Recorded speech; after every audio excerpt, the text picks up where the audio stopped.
Even southern Sweden is covered in a wintry shroud, and you wouldn't even think about fly fishing. But on the Tidan River, just outside Tidaholm, there are still stretches of open water, thus an opportunity to fish. Even though it's below freezing and there's ice about, the countryside is dazzlingly beautiful. Everywhere along the banks, nature's own ice sculptures provide fascinating spectacles. Even though fishing isn't always at its best during the winter period, it can be good enough at times to make it worth the effort. Fly fishing with a streamer during the winter is a very different matter to fishing in the summer or autumn. In order to be successful, you need to know some of the most basic differences. Johan, who's been fishing the Tidan all his life, knows just what's needed for success during the coldest winter months. In the winter, the fly fisherman normally stays indoor, tying flies or prepare their upcoming season. But some fisheries are still open, like here in Tidan Baltak, where you can fish all year round. And if the weather conditions are like today, with 1+ degree, it's quite nice to come out and give the winter fishing a try. But winter fishing, compared to summer fishing, is totally different. And it's particularly 3 aspects that we have to think of. And one of those, the first one, is, of course, maybe the most important one, is the water temperature, the low water temperature, close to 0. The trout's metabolism is extremely low, and that means that they hardly feed anything at all, and they mow very, very, very slow. Second, it gets closer to spawning, and particularly the cockfish get more aggressive. And normally I try to fool them with very colourful flies in that period, and those colours are orange, red or yellow. And the third aspect is that rainbow trout nearly all over the world get interested in fish egg in this time of the year. So I fish with 2 flies now. I have one streamer, orange streamer, colourful, and with New Zealand tackle I have tied in a little fish egg just behind there. So let's see which of those 2 flies the fish will be interested of today. So I will give it a try in the sim between the fast and the slow water out there. It's going to be really cool in the water. There are lots of fish in the classic home pool all year round. During the summer, the fish prefer to lie in the current, where the water's oxygenated. But in the winter, they prefer the calmer stretches of the pool, near the banks. To attract as many fish as possible, Johan attaches 2 flies to the leader. The egg fly can be placed both in front of and behind the streamer, and is especially successful for catching rainbow trout during the winter. It's important to know how fish behave if you're going to be successful, but you must also discover how the fish likes to have the fly presented if you want it to bite. This is why the streamer fisherman needs to know about a couple of streamer methods, one of which is the upstream method. When wet fly or nymph fishing, the downstream or the upstream method are equally used. But when streamer fishing, the upstream method is quite unknown, I guess. And these fishermen that I have seen practice it have found it quite difficult to do it in a proper way. The upstream presentation with streamer is fairly similar to the upstream presentation with nymphs, but with one great difference. When nymph fishing, we see the strike by a pull in the fly line, but here we feel the strike. When streamer fishing, we feel the strike. The technique is about to cast the flies in 45 degrees angle right upstream, and then let the current take the fly line and take it downstream. Meanwhile, we jig the fly towards us by jigging the rod tip up and down. And we continue to do this till the fly has fished off the whole stream, so it hangs downstream us like the downstream method. It's a great technique to use if we'd like to get some speed, some action in the fly. But the conditions here now are not the very best for the upstream presentation because of the freezing water. I tell you, it's very, very cool out here. But I will give it a try. So I will try with an egg fly at the end, and we'll see if the upstream presentation, the upstream method, will give us any fish here today.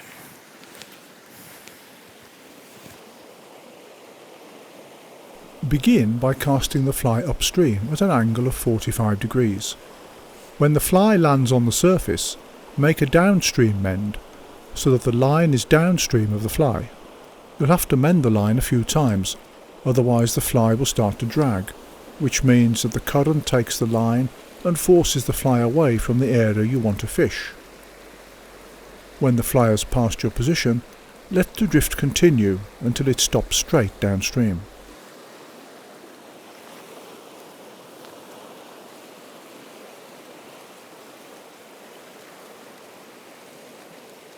Even though we call it the upstream method, the fly is fished both up and downstream of the fisherman. This combination has a number of advantages, one of which is that the fly sinks to some depth during the free drift. When the current takes hold of it, the fly begins to rise slowly up to the surface. If you want to give the fly a little more life and movement, you can jiggle it while retrieving it. When the fly is upstream of your position, jiggle it downstream. When the fly has drifted past you, jiggle upstream or from side to side. You'll recognise the take either because the fly line suddenly stops or you'll feel a powerful jerk running through your rod.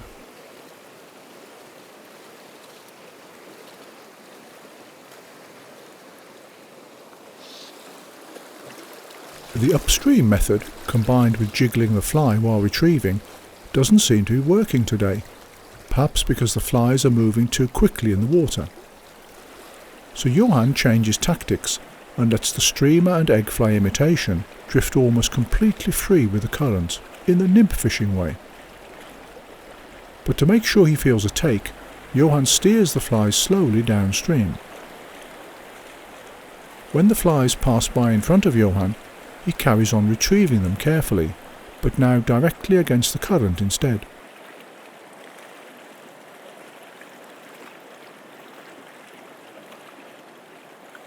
A bite at last.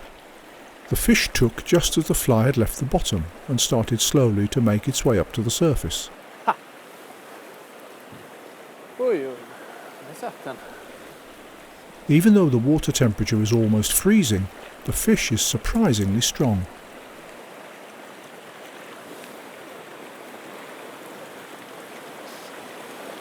Oj, oj, oj.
But it gives up in the end, and much to our surprise, we find a trout has taken the fly. Normally, brown trout are fairly quiet during the winter, unlike the much more active rainbow.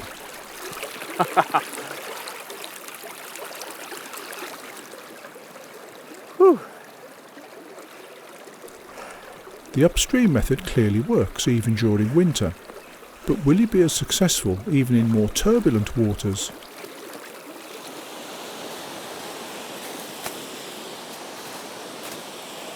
We make our way upstream to the furthest limits, at the waterfall.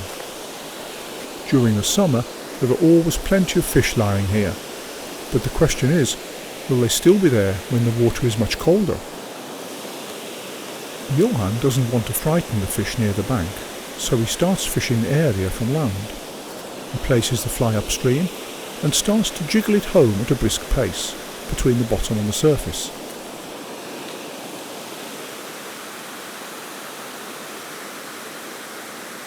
And immediately, one of the river's smaller rainbow is interested and takes the fly.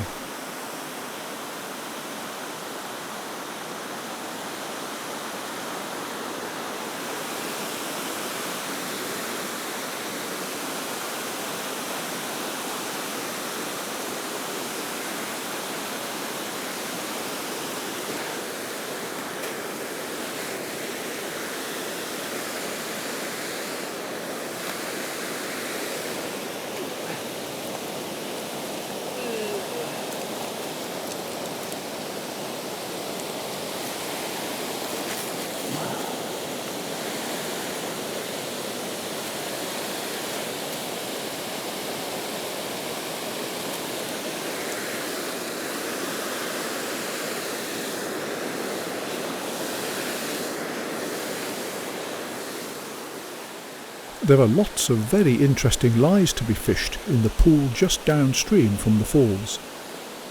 The most tempting area is along the far side of the pool, which hasn't been fished for ages.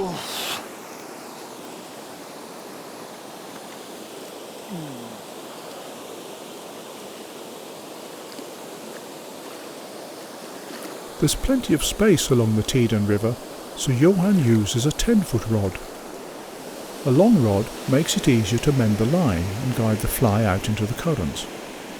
To be able to fish with heavy streamers, such as the Roman Moser tungsten sculpin, you need a somewhat sturdier rod for weight 7 or 8 lines. It's much more difficult to manage big, heavy streamers with a rod designed for lighter lines. Fishing at the falls is a slow business, and the low water temperatures means that Johan must soon go to warm himself up. Just downstream from the home pool, we find another interesting stretch of the river. Along the middle of the river and down towards the bridge, it's too shallow for fish. Instead, we follow the main current close to the right-hand bank, where it's deep enough for fish to feel at home. Johan changes to the downstream method, trying to present the flies as close to the edge of the ice as possible. In the Swedish Lapland and in Austria, we met two very well-educated streamer fishermen, Jakob Jonasson and Moser, who showed us their special techniques for streamer fishing. But maybe the most commonly used technique for streamer fishing is the downstream method, that normally starts with that we cast the fly 90 degrees to 45 degrees from our own position, and then thereafter let the fly follow the stream downstream towards the fish lay. Well, there we stop. We can either hold the fly in the water or start to retrieve it. And now in the winter time I retrieve it so slowly, because that is the key. Normally a problem that a lot of people have when winter fishing is that they retrieve the fly too fast.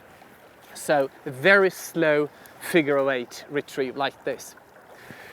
99% of the bite will be discovered like a pull in the fly line, but every now and then we can see the bite on the fly line on the water, and therefore I use my favorite fly line for these situations. Very fast sinking shooting head, very fast sinking, and a very bright running line like this one, because this bright color will be easy to discover towards the black surface. So this is my favorite line for these conditions.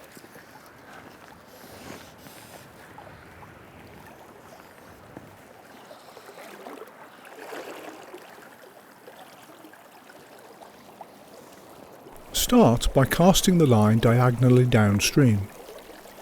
Then mend the fly line upstream, so that the forwardmost part will be in the same line of drift as the fly. The mend must be repeated to adjust to the fly's drift in the current. Otherwise the current could get hold of the fly line further out, allowing it to pull the fly out of the area you intended to fish.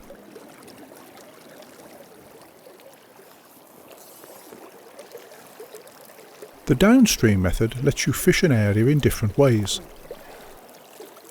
If you want to keep your fly over the same area for a longer period, then use the direct downstream presentation method. Cast the fly almost directly downstream, towards and over the spot you want to fish.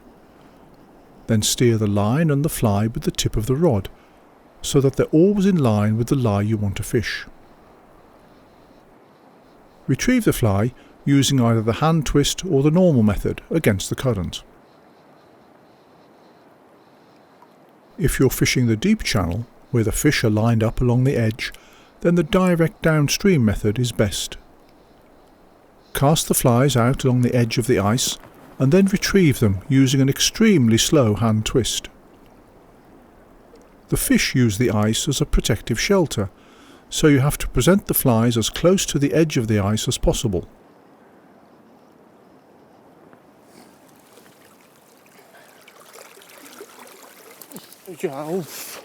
The tactics work. The fish takes the fly hesitantly, but eagerly enough for the take to be noticed.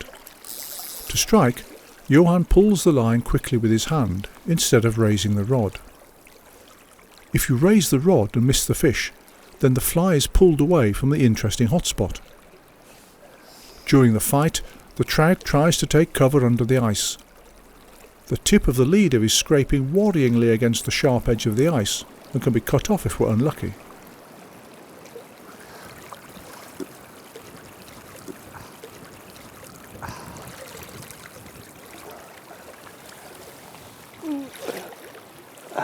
But this time our luck holds. The leader survives, and yet another beautiful stream of trout can be netted.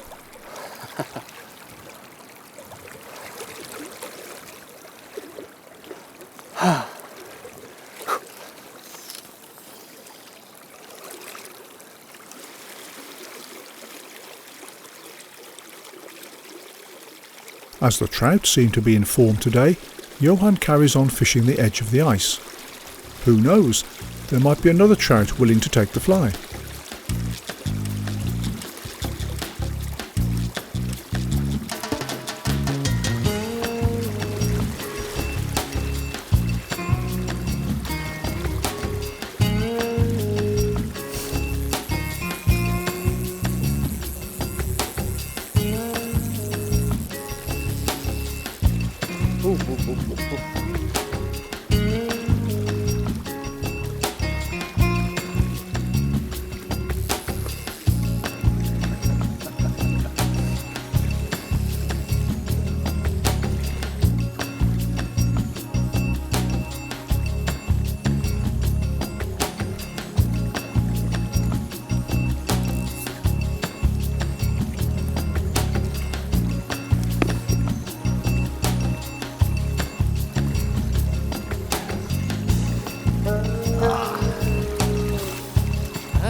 Further downstream, where the current is more consistent, it's difficult to see exactly where the fish might be lying. This is why you want the same drift to cover as wide an area as possible. Johan lets the fly fish the area downstream in a fan-shaped pattern. Cast the fly diagonally downstream at an angle of 45 degrees. Let it ride with the current until the fly is hanging directly downstream. To prevent the fly moving too quickly through the water, mend the line upstream. You might have to mend it several times during the same drift, depending on the speed of the current. The take can be noticed in two ways, either as a jerk in the line or by the drift speed of the fly suddenly slowing down. This time the trout takes firmly, and Johan feels a real tug on the line.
When this cast has been fished completely and the fly is hanging in the current, the cast is repeated, but this time the fly is positioned about a metre further downstream than the previous cast. You then continue in the same way, covering a new area a further metre downstream with every drift. As the fly moves against the current, it's automatically pushed up towards the surface. If you want to fish near the bottom, then you need to use a fast sinking fly line. If the current's very strong, then you might even need to put a couple of split shots on the leader in front of the fly. During the winter, the Nordic day has few hours of daylight, so you have to try to use them all. The beautiful redness of dusk reflected on the grey surface of the water is a pleasant sign that the days are drawing out.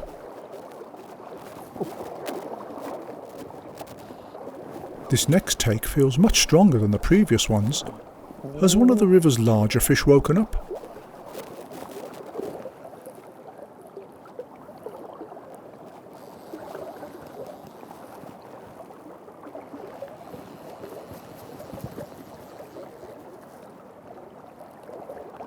The fish is constantly looking for protection under the edge of the ice.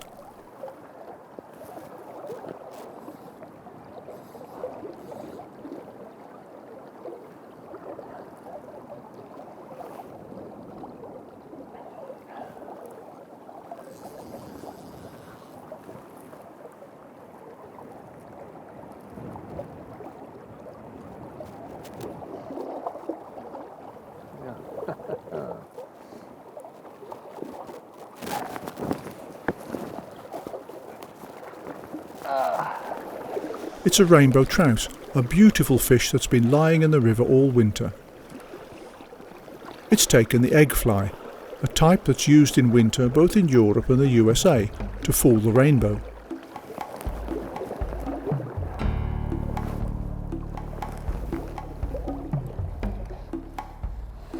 In spite of the difficult conditions, the stream has worked well, contributing to a really pleasant day here on the Tidan River.